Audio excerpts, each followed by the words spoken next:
And then lastly, we're going to move on to the final panel, which is going to be a great highlight, I think, for this event. And I'm personally very honored to introduce the moderator of this panel. She is my mentor, my boss, my sponsor, and a very good friend of mine. Monica Singer, Creative Opportunities and the lead for ConsenSys in South Africa.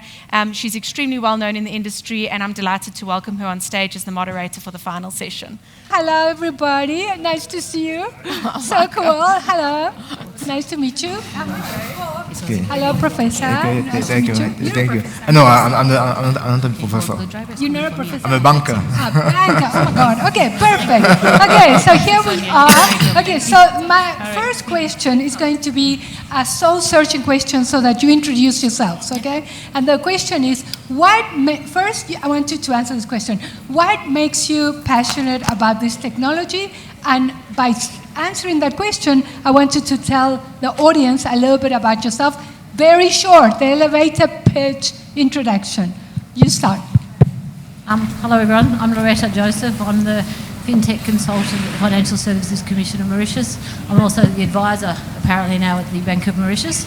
I was a derivatives trader for many years. When I looked at blockchain back in 2012, I saw an immediate ability to change post-trade processes that could make settlement instantaneous and not ridiculously long. The other reason I do blockchain is that I lived in India for a number of years. In 2010, one of my staff members' little daughters got raped and murdered at 13, and she had no ID. So I've soul-searched my entire life looking for a solution which would give people technology and ID for things like that not to happen anymore. Thank you, that's beautiful. Hi everyone, I'm ANRICH DASEMAN and I'm from the South African Reserve Bank, part of the Fintech unit of the bank. Why I'm passionate about blockchain or the technology, I think it's specifically around financial inclusion. There's a vast majority of opportunities that the technology created, and I think that's part of the reason why the central bank wants to be an enabler rather than a sort of restricting the potential that it can bring. Exactly. Who said that central banks don't love this technology? Well done. I agree. So for me, I think you guys heard earlier, it's a personal story to me, kind of growing up in an environment where because of where you're from, because of who you are, you don't have access to the same that others have. And sometimes the financial situation is not particularly different. It's just you need a shot. You need a fair shot at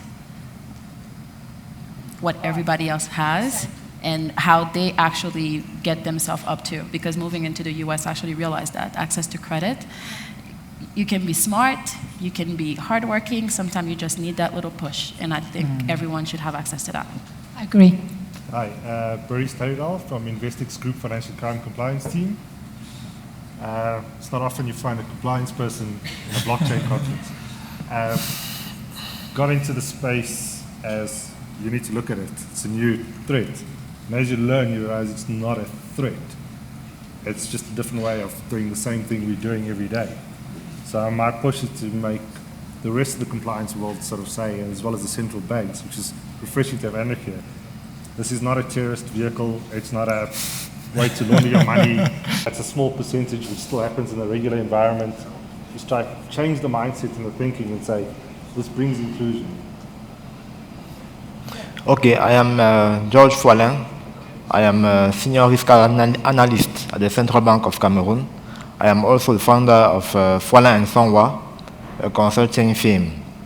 So I have around 18 years of professional experience at the Central Bank of Cameroon, but prior to that journey, I had been an historian. I had a bachelor in history. So when studying blockchain and Bitcoin, I realized that there was a kind of connection between what blockchain brings to the community and also to the decentralized system that were existing before the advent of liberalism. So it's in the course of that study that I decided to launch in that domain. Beautiful. And my story comes from having worked in the financial markets for 20 years. I created the Central Securities Depository in South Africa. And after 20 years of trying to do absolutely everything we could to make our markets transparent and fair and secure and risk-free, blah, blah, blah, we hit so many walls. And then one day I read Satoshi Nakamoto's paper and I just cried. Because I thought, wow, that is the solution. For 20 years, we've been centralizing absolutely everything and relying on so many layers of intermediaries, and the answer is exactly the opposite.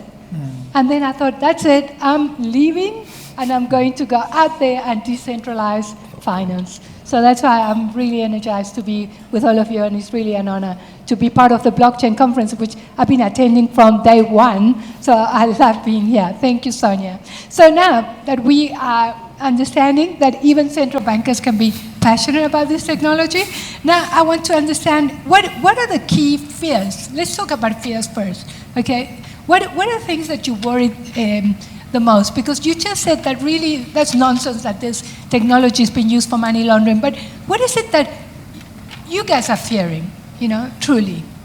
The bottom line of your fears. So, been in this space a long time. What was the one thing that I really worried about coming from financial markets? Custody. How do I hold custody of something that I can't see, that is decentralised, that doesn't live anywhere? That's kept me up at night for the last 4 years. So in Mauritius, I wrote, and I think it's the first in the world, we wrote the regulation for custody, because this is not like holding money in a bank. It's not like holding gold. If you get custody right, we stop all the problems that we've seen with hacks in exchanges. How do you hold this asset properly? And that's just not a crypto asset. This is, I think, what you see with blockchain technology and the tokenization of every asset class. We need to get custody right of digital assets across every asset class, as the ones we know now and the ones that we will build. I agree. And also the customer experience of custody, because let's be honest, it's so scary to take your little nano ledger, try to take it out from this exchange into this thing. You hide it in a drawer, you hide the password, you think, God, is there a bank there to help me? Really? So yeah, 100%. Any other fears? So I'll answer your question, Monica, from two perspectives. The one is probably my personal view. I think some players are using it to exploit consumers. And because there's not a definitive sort of regulatory framework around it, so there's no protection for customers, more and more entities are exploiting that. If I would take or put my central bank head on, if we do the same things, if we regulate the same way that we've been doing, we'll be missing out a lot. So if business models, processes are changing, regulators need to move with that. And I think these type of innovations that's happening, it is business unusual. So regulators need to quickly adapt and understand these type of technologies. For me, it's kind of related to that, and this is such a transformational time. It's such a transformational technology. Given the status quo, my biggest fear is that, honestly, black countries miss out. Why? Yeah. Africa is not at the table. Europe, Asia, and the US are at the table defining the rules around this. Africa is not. But we saw. But this is the biggest growth market. But we heard before that we see it the opposite. We see the opportunity for Africa because the only thing you need is Wi-Fi, well, electricity, God forbid. Okay, ignore the moment that we're going through. We have inverters and generators. But we need Wi-Fi and electricity. It doesn't matter where you are, and you can reach kids to start learning how to code and work in projects of any nature around the world, no matter where they are. So we see it as an opportunity. Why do you feel that Africa is going to be left out? Because the system currently is set up for a few to make decisions and then come out of the room and tell the world what the rules are. That's why you sit in the room and you have people like me that represent places like Africa. Right, and we need more people like you, right? We need more people. And people look at me and say, really, you're going to start a business working with central banks? Good luck. I kid you not. I mean, from investors to people, I mean, you name it, right? And then add Africa to it. My two markets are Africa and the Caribbean, right? If you call me for Asia and Europe, I say, go talk. There are a bunch of other guys playing in the space, but there's a shortage of people who's working here. So and blockchain is such an opportunity to redesign. You can do so much with it, right? That chart I studied earlier, everybody's talking about central bank digital currency, something that's so centralized, but you can do whatever you want with it. We have to be at the table to engage, and I think if we don't engage, we'll miss out. Agree. So the message is, guys, all of you that you're passionate, engage. Don't be just users, get involved, put skin in the game. Yeah. Yes. I think very much to share their sentiments. Either Africa gets left out when it's such an easy bit of technology to implement to include everyone, and we've got the potential, but we're still so focused on that centralized bank or institute from controlling everything. And I do have that worry that we're going to miss out on this big opportunity and this big push and this technology boom because we're so focused on that. I think that the challenge is very big, because how can we ask to a regulator to deregulate himself? How can we ask to a regulator to be out of the game? It's very challenging for regulators, for central banks, and more or less in Africa, where sometimes institutions are captured by other dynamics. So the point is that is there. If we are able to go beyond, and it is the scope of my research, to go beyond the financial innovation and to draw a new model of society, maybe we can help central banks and regulators to accept blockchains. But concerning the current landscape, I think it will be difficult.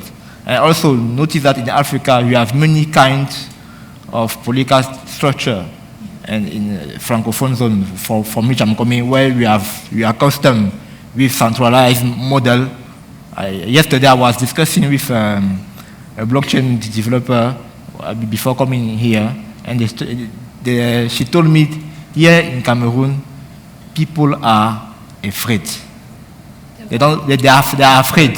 They don't want to hear about the fear. They don't want to hear about decentralization. How is it possible to not control activities, financial activities? It's possible for them to understand that. Sorry, you wanted to say. I was just going to say something to challenge this. So I started doing blockchain in Australia. So it's part of the G720. I could never implement regulation and policy in any of the large countries that are part of that because of the legacy systems, because they're not allowed it. So I think Africa and India are the places that can leapfrog America, Europe, and everywhere else so fast now, because technology has levelled the playing field and we don't have these legacy government systems that we need to worry about. So my experience was I went to Bermuda. I wrote the first legislation around digital assets in the world, and the ICOs. We did that in 3 months. 3 months. A country moved faster than a startup in common law. So I think if you don't have a legacy system like you do in Australia, my Prime Minister in Australia said to me back in 2014, Loretta, this is not going to win my votes. I like technology, but go and do it somewhere else. When he came back to me last year and said, I didn't mean you to do that in other countries, I said, well, that was your fault. It's true. So would you say that what we need to now harness is education? Because isn't it true that if we start educating each other, the information is all available in the internet. So isn't that about changing the narrative? Imagine how beautiful if now the central bank stands in front of the public and said, there's nothing wrong with this. Let me explain how it can be used for good. And therefore, instead of going to a company that as soon as you mention the word Bitcoin, they say, get out. Yeah. Then what I do is never mention Bitcoin, talk about how Satoshi, the philosophy, what can be done, but it's all about the narrative. So isn't that what we all need to start doing? So maybe just quick response on that. So with the education comes a level of humbleness as well. Yes. And I think especially in a regulatory environment, we tend to be seen that you should know. And I think what this technology is challenging is that you should be able to sort of humble yourself and say, but we don't know. And if we take the crypto assets sort of process that we underwent through. Lots of the trading platforms can sit here and attest to that, that we've very much approached it from a consultative process. So it's not that we give and you'll just take, it's coming up with appropriate frameworks that could assist and work for the market. It's not just us coming up with these rules independently from what's actually happening and the practicalities of that. And I think on that, you've got to remember that regulators are not technologists in how we've said in the last number of years, and technologists are not regulators. It is not going to work if you have a Bitcoin guy that goes into the central bank governor, and I've had this happen, call him an archaic elephant.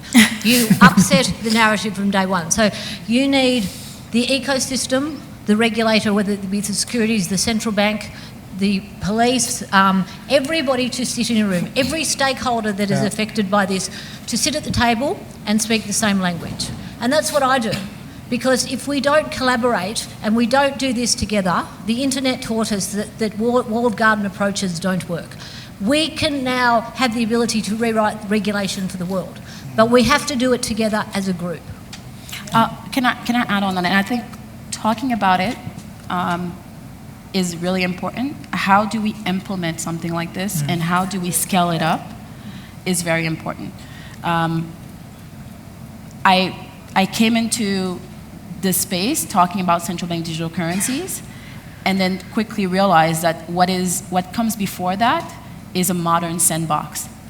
We need to talk about how sandbox can be the collaboration platform where innovators and regulators meet to understand, to learn, and adjust. Not just... We have that in Mauritius, and we have 130 companies in it which do that. So they come in and they can test whether, with the Bank of Us, the Bank of Mauritius, and the regulator, we let them come in and have free rein, but for 1 year, and then we license them. So the model we have actually works. I think sandboxing is very good because you're not fully licensed and the regulators get comfort because we don't understand. It tells me about robo-advice and AI and what is that? Oh, God. Right. I know more than most people that sit on the committee, but it has worked very well, and I think you are right. Sandbox is very important. Very, very that important. You let companies come in and test, especially in financial services, where it gets very, very tricky, with the central bank, the securities regulator, to see what you do, and also the financial intelligence unit, to make sure these companies that come in are not money launderers or doing illicit things. And introduce your CBDC to your sandbox. Yeah. That's a test platform, that's an innovation platform. Introduce the APIs and see what the ecosystem does, right? Yeah. This is, for me, being able to change the mind of regulators and giving them technology to actually implement certain things is very, very critical right now. And have you got in Cameroon a sandbox?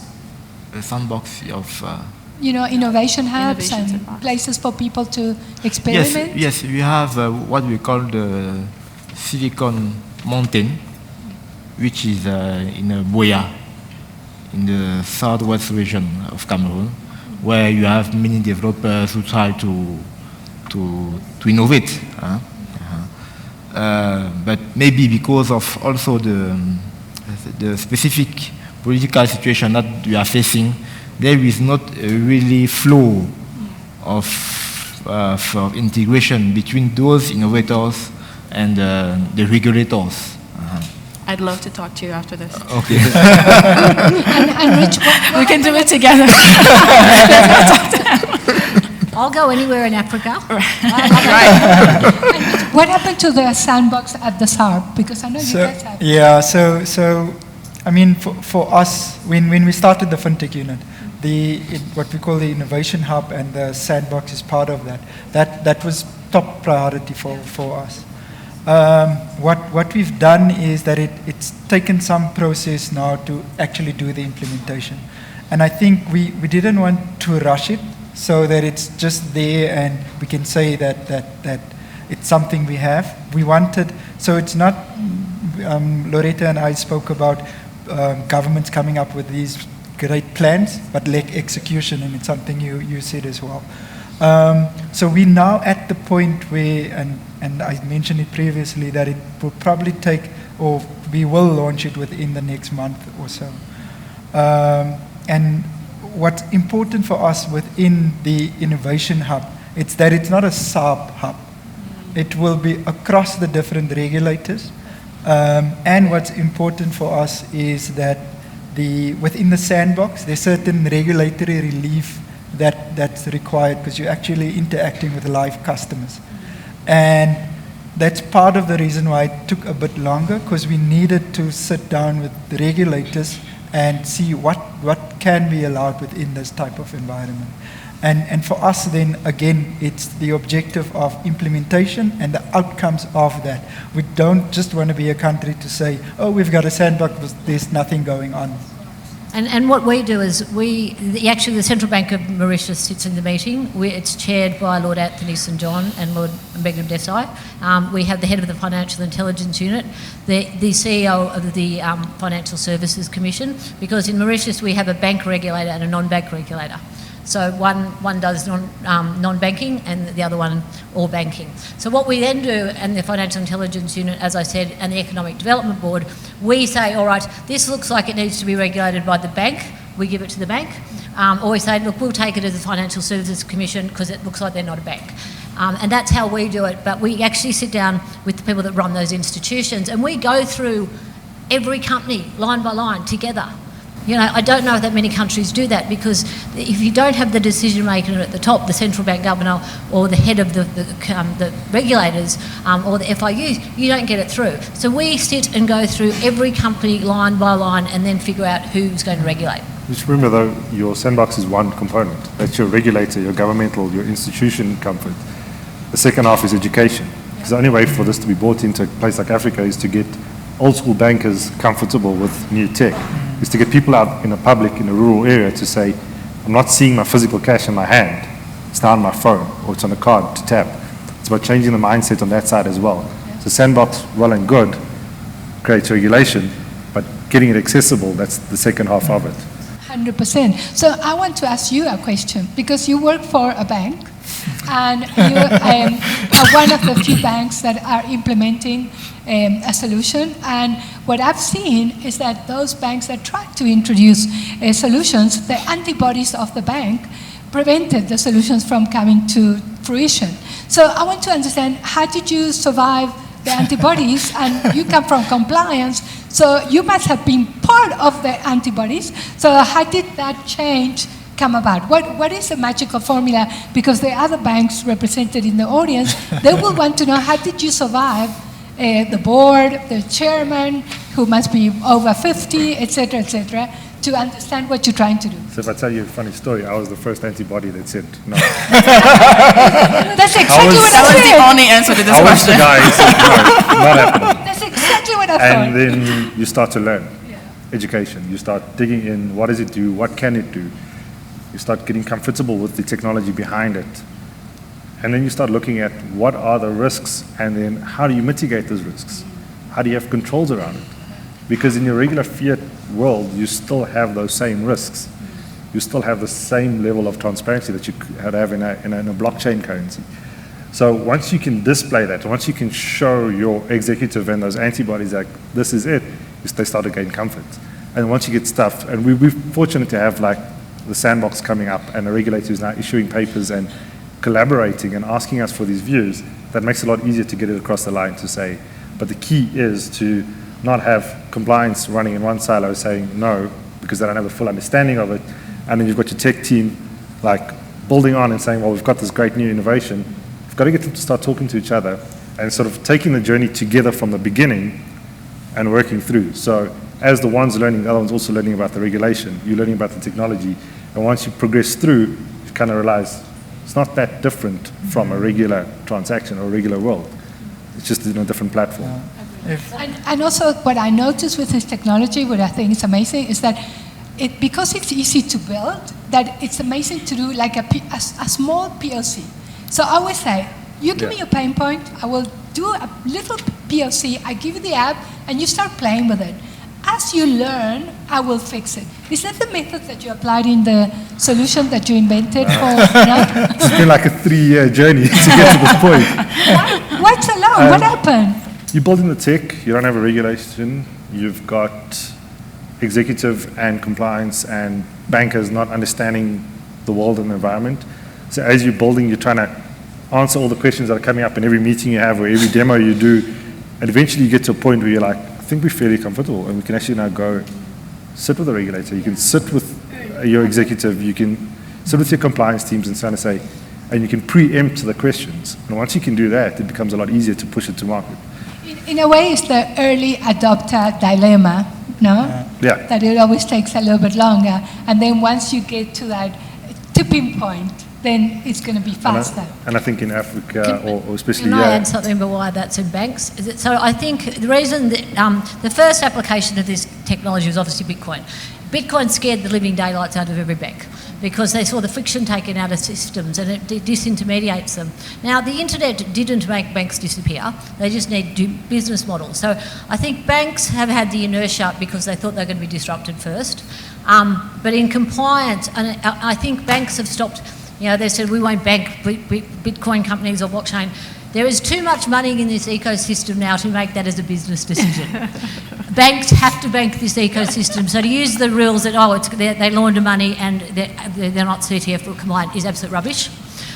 Their risk mitigation, and I talk to the biggest banks in the world who understand the deep depths of money laundering. They say to me, there actually is no risk. So it's the inertia of the banks and the executives who are my age have been scared that they're going to be disrupted. They're not going to be disrupted, they just have to change their business models. So I think that's why...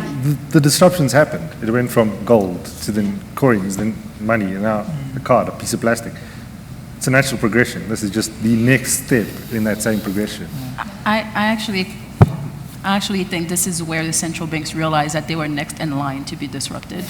That's what they've been guiding the banks on how to play nice with fintechs, right? Over time, we've seen that happen, and then now the fintechs are coming for them. Libra. I must say, yes. Anish, I must tell you a story. I've worked with you guys for many years, no?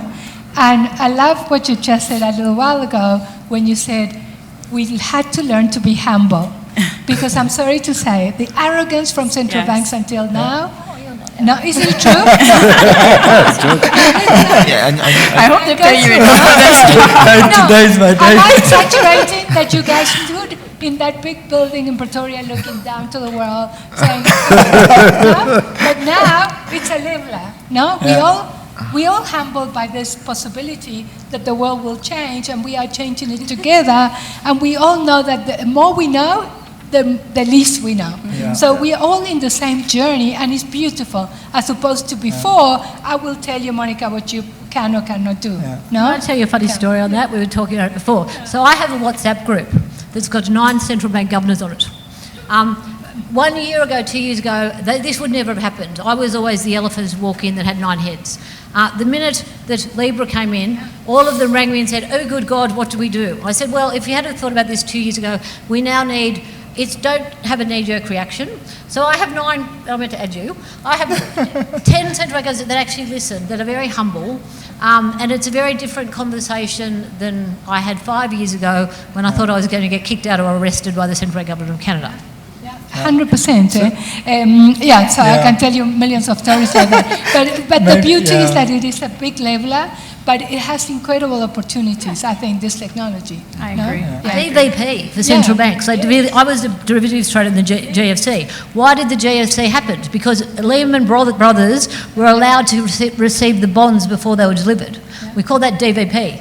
This technology can make atomic swap of an asset, take out all the credit risks of all that stuff that will stop the GFC happening again. So that's the conversation that central banks like. Not that some Bitcoin maximalist is going to take out their currency and is going to be replaced. That's rubbish. It's what the technology under it can do for the security and doing things like atomic swapping. Sorry, the one comment I want to make is that in many of the audiences that I talk to, they have never bought crypto. And the only reason why I think you should download the app and you should buy at least 100 Rand just because of that experience that you're sitting in the toilet and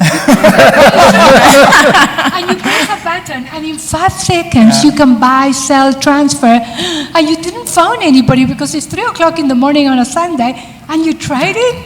That is incredible. I've given the Pope Bitcoin and the Dalai Lama. and Amma. So don't tell me that there's people that don't have it. So the three biggest religious leaders on the planet actually have Bitcoin. Yeah. Really? So, yeah. Wow. And I mean, for myself, I did the same thing. I went out and I bought crypto, although my worth is still negative currently. We need applause. By the way, every central bank should have a fintech person. Every central bank needs a fintech person. That's awesome. Yeah. So what I want to add is, I mean, I've been taking a lot of shots today. So in the bank, we're really used to it. So in the bank, they sort of see us as the disruptor. When we got commissioned in 2017, we thought, yeah, we've got carte blanche, we can go out and change the world now. Immediately when we got the approval to start the unit, they said, no, we'll first have to approve your scope of work. So first write again a memo and say, these are the things you want to work on. And I mean, we've sort of soft launched the regulatory guidance unit already. So it's just entities coming in, trying to understand the regulatory framework. And in those discussions, we as the Fintech unit play sort of that role in challenging our regulators and say, is this still valid? Does this still apply? So I think it's for us that constant reminder that things are changing and we need to properly understand it. And that's just the last thing. I think key for us was an executive that had that vision, that acknowledges that things are changing. And that made a world of difference for us. Yeah. That's my experience. That is so important. There's a lot of cynicism today with regulators, and warranted. But there are a few around the world that when you get behind closed doors with them, you see something else, right? And having someone who's at the helm who can say, you know what, I'm going. And that's what happened in the Central Bank of Bahamas. We went through the RFP process, pitch, and so on. And then the day that the Central Bank of Bahamas announced the selection, their technology providers, 2 days later, the IMF, issued a paper saying, well, this is all good and fine that you guys are doing CBDC, but you still have a blacklist problem that we're trying to ask you to fix, and you don't have any AML, KYC standards, blah, blah, blah, blah, blah. Everyone was against this, whether this is a priority. And in the midst of implementation, the hurricane happens in the Bahamas. The hurricane happens, and we all text each other like, crap, this is done. We're done. This is it. Just the leadership, right? And the governor to come out and say, you know what? This is exactly why we need a digital way of sending money. I cannot literally bring cash, even if I wanted to print cash and get it over. I need helicopters, I need a bunch of other stuff. Why can't you have a digital wallet? Emergency features or things that we're working on, even offline transactions. Helicopter money if the people need it. Yes, remittance, people are trying to send money to, give everyone a digital wallet. Just give everyone a digital wallet. I have to tell everybody, please, of all the CBDC projects and papers I've read, I think I've read every paper because I love them, the Project SAN, it is the one. You know why it's the one? I have a few questions still. Sorry.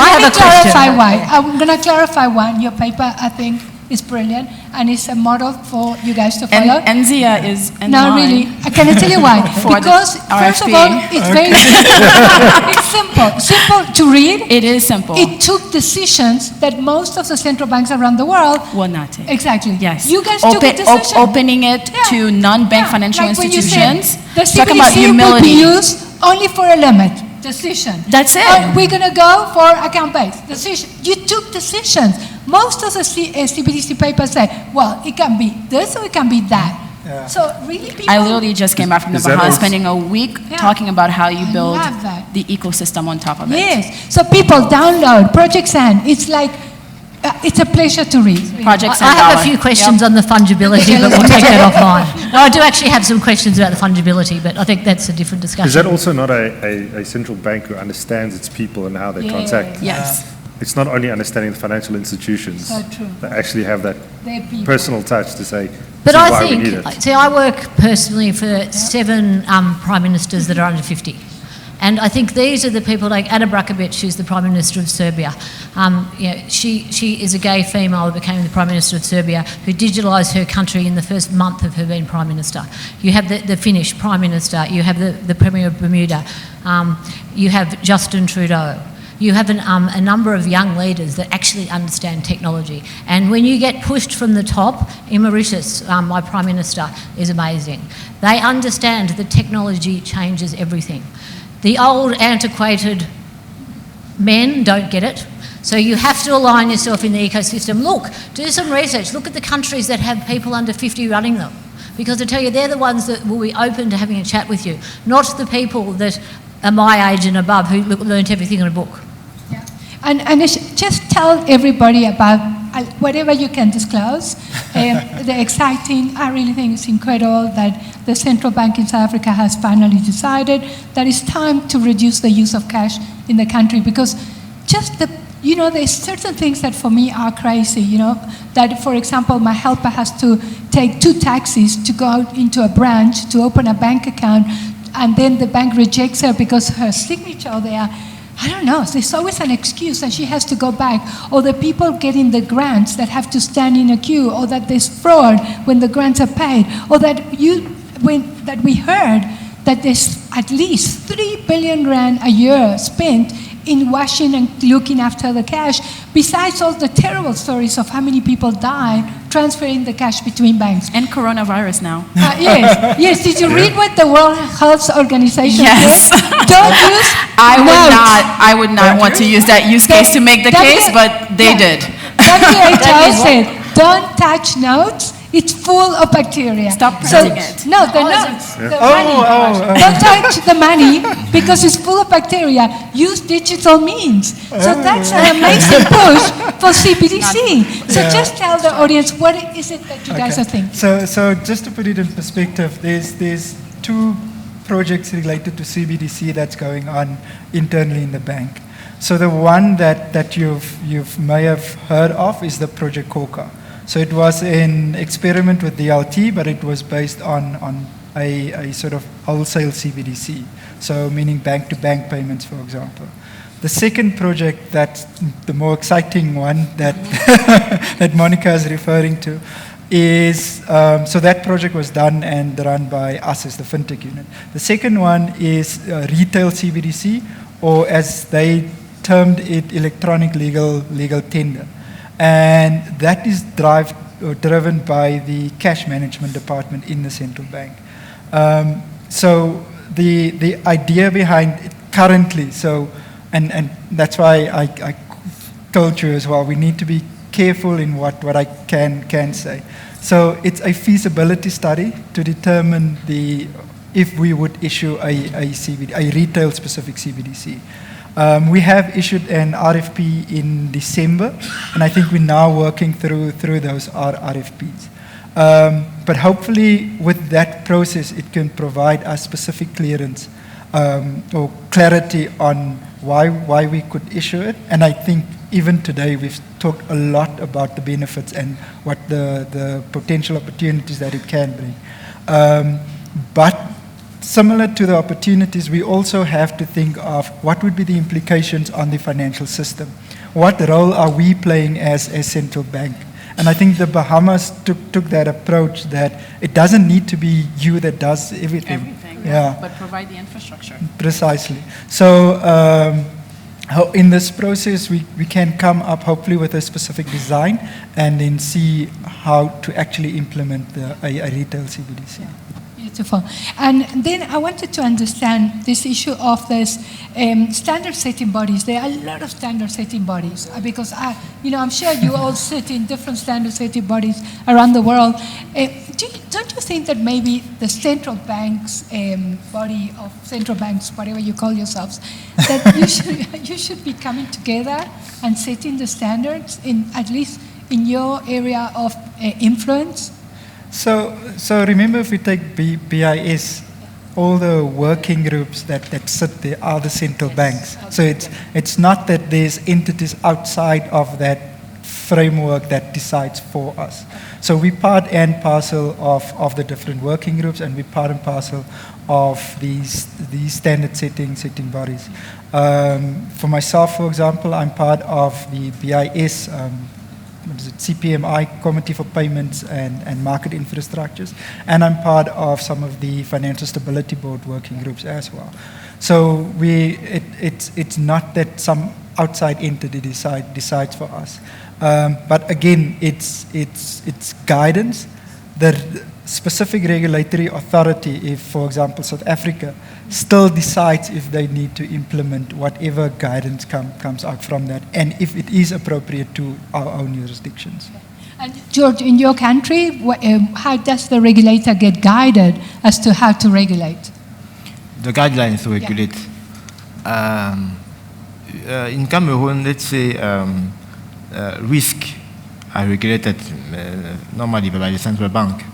But sometimes you have that gap between the process of issuing guideline and the way the banks will understand and will react.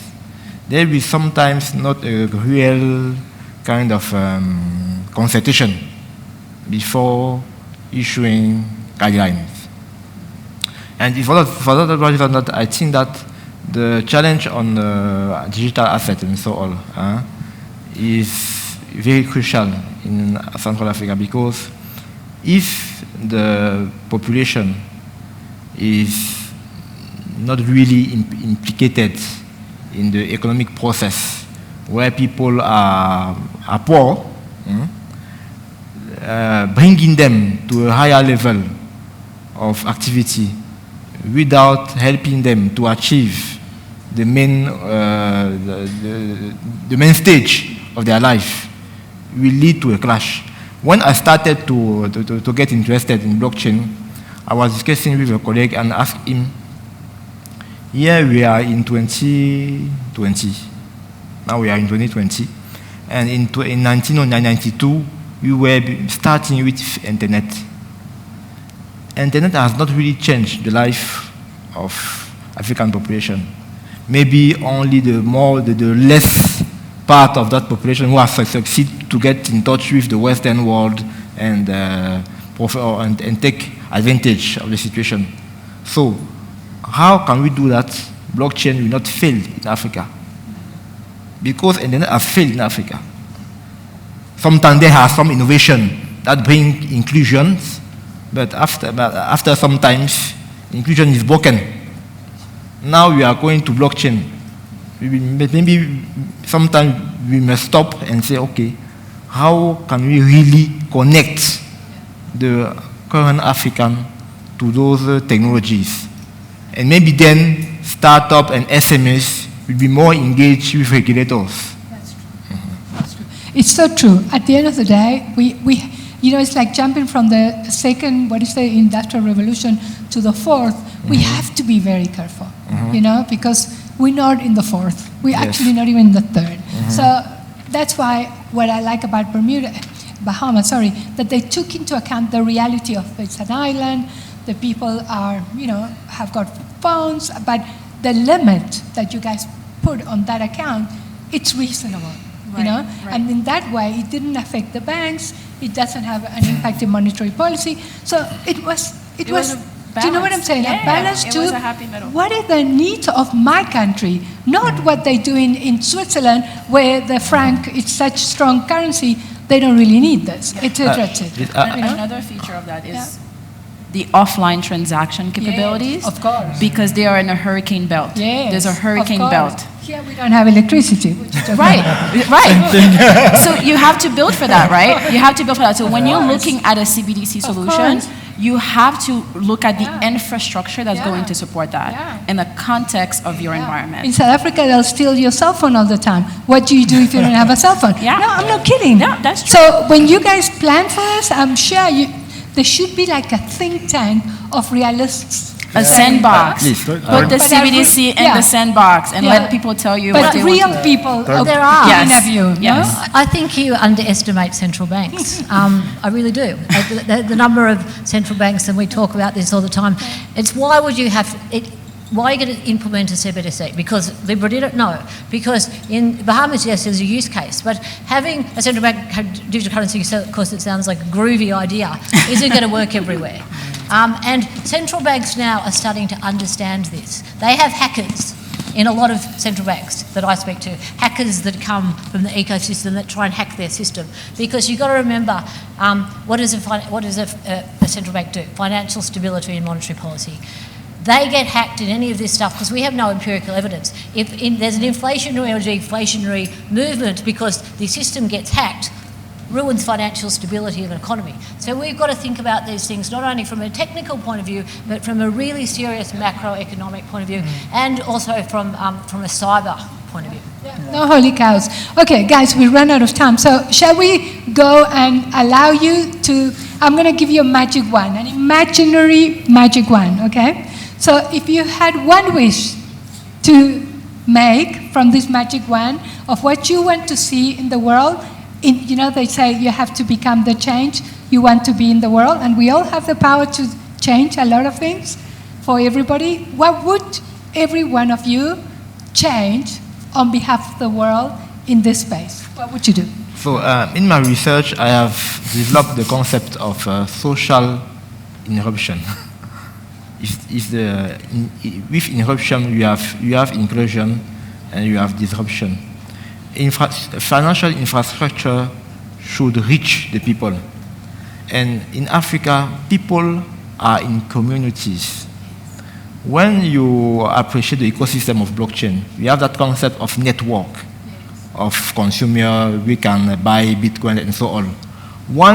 Can we not apply the character of that concept to communities, so that communities can create their own financial instruments and not only be dependent of the system, have their own financial instrument and decide of the way they can cooperate to the wealth of the country. Thank you. I would say create access to payment platforms throughout regions that don't have it, but at the same time see your blockchain not as a disruptor, but an inclusive method. And with that, you'll start to get bankers realizing this is not a terror financing tool. It's not a money laundering tool. You know, this is something actually, it's the next payment platform. That sort of mindset needs to change. So yeah. Thank you. That's a tough question for me. I could go down a list. If I were to narrow it down for the context of what we're talking about here, if I had a magic wand, I'd want the central bank to think of themselves as the bank of the people, not the central bank of the banks. Yeah. Wow. Because you change the mindset and your priorities when you do that. Wow. You act and think differently, because when we talk about Bitcoin, I don't think any of us would like to see a world that is purely run by a computer algorithm, right? I bring it down to that level because it is, at the end of the day, a consensus mechanism. We want a world where you have a cop that's watching out for everyone. And if you are educated enough to get into Bitcoin, into sophisticated asset, then go for it. But if you're not, then you should have someone that gives you that gives you at least a basic infrastructure to be part. I hope someone's tweeting that quote, because it's the most beautiful quote I think I heard in the last 2 days. That is beautiful. Thank you, Karen. Yeah, so for me, I think it is a tough one as well. And if I had that one, I think there's 2 words that I want to delete. So it's master plans and commissions. So I think there's, and yeah, committees as well. So throughout, I mean, and especially in South Africa, there's all these commissions that's being established and plans. I'm now part of some digital master plan for South Africa as well. Today we heard of the 4th Industrial Presidential Commission. And a lot of these plans doesn't lead to action. So what we've done with Project Coca, for example, it was in 3 months. It was there, a RTGS system based on DLT. So why can't more of those things happen and be taken into production? I agree. Beautiful. Okay. Aligned definitions and aligned regulations around the world that allow one regulator to trust that the regulation in another country is on par with them, and allow the ecosystem to then passport between any jurisdiction that they want to go into with no recourse that the law is going to change on them. Of course, So this important. is the internet, people. So important. Nothing's going to stop this, absolutely. Yes. And for me, is to see that this topic gets educated at every level, so that I can talk to a kid at school. I already bought a book. I don't know if you have, it's a book that someone wrote to teach the ABC to a child, a baby, based on Bitcoin, Ethereum, and everything. It is beautiful. I need that. The ABC for babies, I bought it for my grandson, and that's how you're going to learn to read the ABCs, by reading about Bitcoin. So that's what I hope, that the Next kids gift from our will 3-year-old. learn about this, and we shouldn't have to, fight with 55-year-olds that look at you blank saying, I'll be retired before this comes to the university. No? Thank you, you guys were amazing. Thank you.